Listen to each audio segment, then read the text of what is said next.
Hello guys, and welcome back to this new video. Today we are going to talk about candomblè. Let's start because this is fascinating. I have read several scientific anthropological articles, academic articles on candomblè, so I have known a bit about this religion, about this doctrine that is Brazilian for a bit, and I was looking forward to actually have this video where I could kind of summarize whatever I've gathered, I've collected on candomblè. And I found them terribly fascinating also because they have developed, and I think that this is pretty recent, it's not like that old, they have developed ways of helping members of the communities that are more troubled in terms of like mental issues. And so I found that fascinating, helpful, and something actually worth talking about. So let's delve into this. Candomblè. Candomblè, meaning dance in honor of the gods, is a religion that combines elements from African cultures, including the Yoruba, Bantu, and Fon, as well as some elements of Catholicism and indigenous South American beliefs. Developed in Brazil by enslaved Africans, it is based on oral tradition and includes a wide range of rituals, including ceremonies, dance, animal sacrifices, and personal worship. While candomblè was once a hidden religion, its membership has grown significantly, and it is now practiced by at least 2 million people in Brazil, Argentina, Venezuela, Uruguay, and Paraguay. Followers of candomblè believe in a pantheon of gods, all of which serve a single all-powerful deity. Individuals have personal deities who inspire and protect them as they pursue their own individual destiny. And I would say that not only inspire and protect them, but they also identify many times, I don't want to say all the times, but they can identify with the gods. They can represent an incarnation, and that is a therapeutic trait that is very specific to this religion. Candomblè, initially called batuk, emerged from the culture of enslaved Africans, brought to Brazil by the Portuguese Empire between 1550 and 1888. The religion was an amalgamation of the West African Yoruba, Fon, Igbo, Congo, Iwi, and Bantu belief systems, intertwined with indigenous American traditions and some of the rituals and beliefs of Catholicism. The first candomblè temple was built in Bahia, Brazil, in the 19th century. Candomblè grew increasingly popular over the centuries. This was made easier by almost complete segregation of people of African descent. Because of its association with pagan practices and slave revolts, candomblè was outlawed and practitioners were persecuted by the Roman Catholic Church. It wasn't until the 1970s that candomblè was legalized and public worship was allowed in Brazil.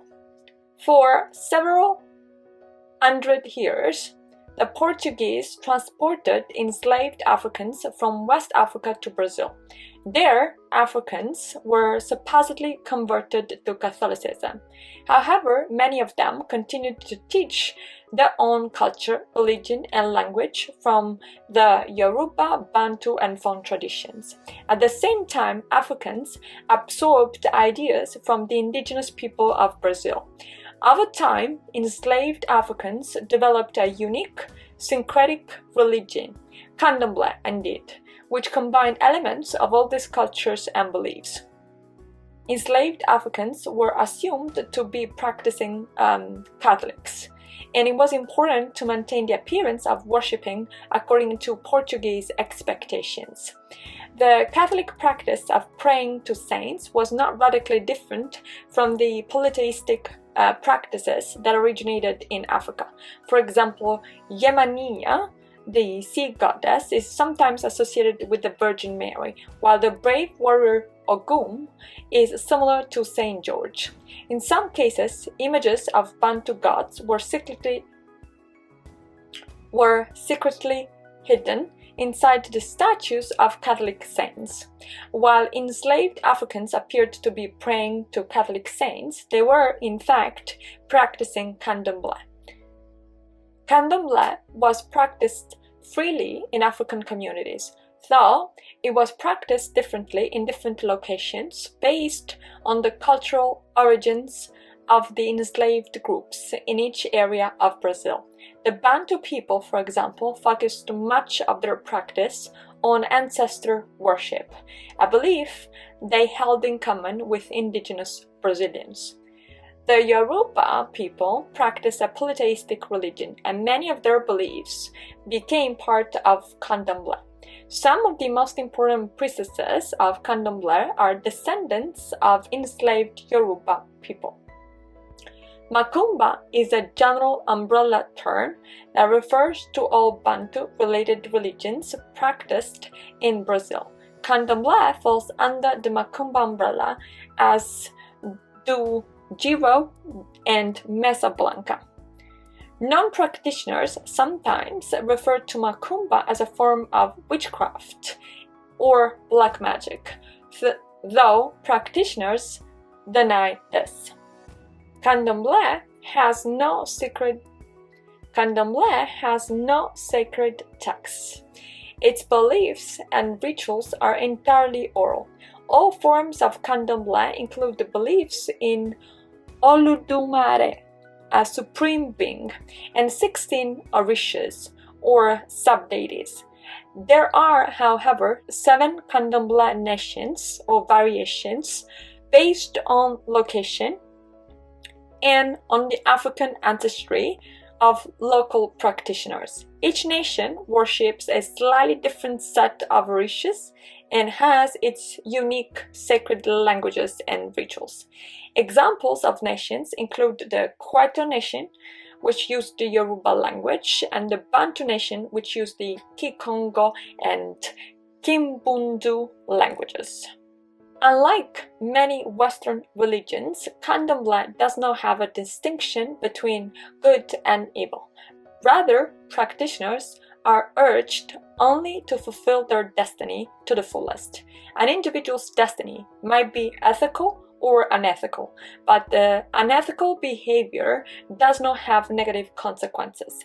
Individuals determine their destiny when they are possessed by their ancestor spirit or Egum, usually during a special ritual that involved ceremonial dancing. Candomblé is not focused on the afterlife, though practitioners do believe in a life after death. Believers work to accumulate axe, a life force, which is everywhere in nature. When they die, believers are buried in the earth, never cremated, so that they can provide access to all living things.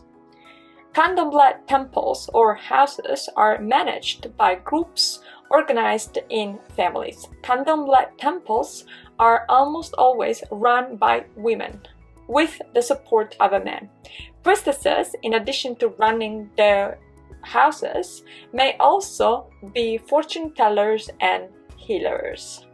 Priests are admitted by approval of deities called orishas.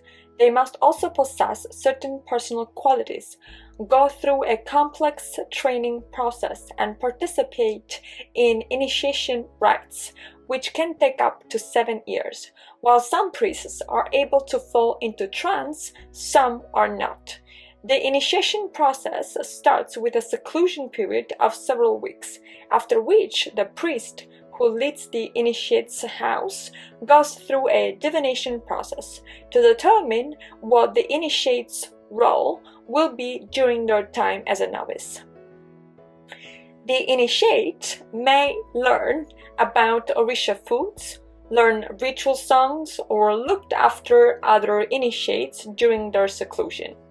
They must also go through a series of sacrifices in their first, third, and seventh years.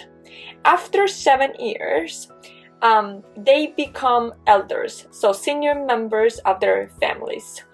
While all candomblè nations have similar forms of organization, priesthood, and initiation, they are not identical. Different nations have slightly different names and expectations for priests and initiates.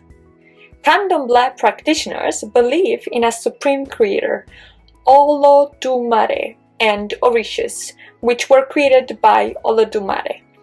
Over time, there have been many orishas, but contemporary candomblè refers to 16. Orishas offer a link between the world of spirit and the human world, and each nation has its own orishas. Each candomblè practitioner is associated with their own orisha. That deity both protects them and defines their destiny. Each orisha is associated with a particular personality, force of nature, type of food, color, animal, and also day of the week. Worship takes place in temples which have indoor and outdoor spaces, as well as special spaces for the gods. Prior to entering, worshippers must wear clean clothes and ritually wash. While worshippers may come to the temple to have their fortune told, to share a meal, or for other reasons, they typically go for ritual worship services. The worship service starts with a period during which priests and initiates prepare for the event. Preparation includes washing costumes, decorating the temple in the colors of the orishas to be honored, preparing food, conducting divinations, and making animal sacrifices to the orishas. When the main part of the service begins, children reach out to the orishas and fall into trances. Worship then includes music and dance. Dances, such for instance that of capoeira, are a way to call the individual orishas. When the dancers are at their most ecstatic, the dancer's orisha enters their body, sending the worshipper into a trance. The god dances alone and then leaves the worshipper's body when certain hymns are sung. When the ritual is complete, the worshippers share a banquet. Now, guys, there are very powerful healing practices that go through and that happen when one is not only initiated but most of all in a state of trance. And the process of identification allows people that are usually black African descendants in Brazil to overcome some of their struggles. And there's some literature that has been carried out by researchers, mostly I think it's the University of Chicago, in the candomblè's therapeutic practices that is very, very interesting. And so for anybody out there who's interested in this, you might want to look this up. For today, this is all I got, so I hope you have enjoyed this video and you have learned something new. If you have, please don't forget to comment below, let me know, let us know what you think and what are your thoughts on this. And we will talk next time with a new different episode. So if you have enjoyed the video, don't forget to like, subscribe to the channel, and also hit the notification bell so you can receive our new updates. As I said, this is all for now. Bye!